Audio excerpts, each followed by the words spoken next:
السلام عليكم ورحمة الله تعالى وبركاته. كلنتو عنا وناكسن دمان داودياشا qiimaha sharafta leh oo idaahantiin ba ku soo dhawaada barnaamijkii baro gobolka dalka ee qaybtii saddexaad oo maanta ku soo qaadan doono taariikhda gobolka mudug. Gobolka mudug waa gobol fac weyn oo qadiimi ah wuxuuna dhacaa bartamaha Soomaaliya. gobolkani wuxuu xuduud beenaad la wadaagaa dalka Itoobiya, gaar ahaan gobolka Doole ee dowlad deegaanka Soomaalida Itoobiya. sidoo kale gobolada dalka wuxuu xuduud la wadaagaa labada gobol ee kala ah Nugaal iyo Galgaduud. dhanka barina wuxuu daalka ku hayaa badweynta Hindiya. gobolkan caasimadiisu waa magaalada Gaalkacyo wuxuuna ka kooban yahay 4 degmo oo kala ah Hobyo, Xaradheere, Galdogob iyo Jariiban. gobolkani waxaa degan dad aad u badan, dhaqaalihiisuna wuxuu ku tiirsan yahay xoolaha nool. gobolka mudug waa mid ka mid ah 18 gobol ee Jamhuuriyadda Soomaaliya. gobolkani waxaa lagu sheegaa inuu yahay gobolka saddexaad ee ugu baaxadda weyn.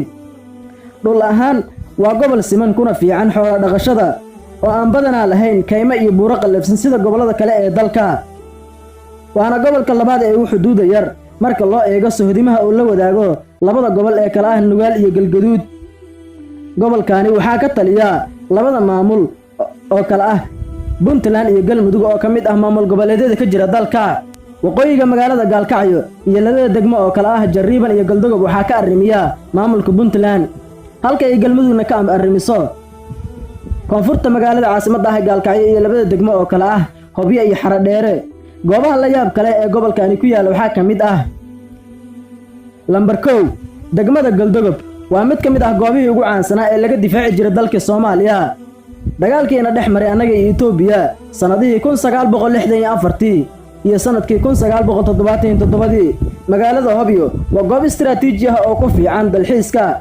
lambar 2 magaalada Gaalkacyo oo ah xarunta gobolkani waa xarunta ugu dadka badan guud ahaan gobolada dhexe. miraha ugu caansan ee gobolkan sida dabiiciga uga baxa waxaa ka mid ah hohob, gomash, miracas, dhanfaruur, yicib iyo goosey. halkaas ayuu maanta inooga eg yahay barnaamijkii baro gobolada dalkaaga.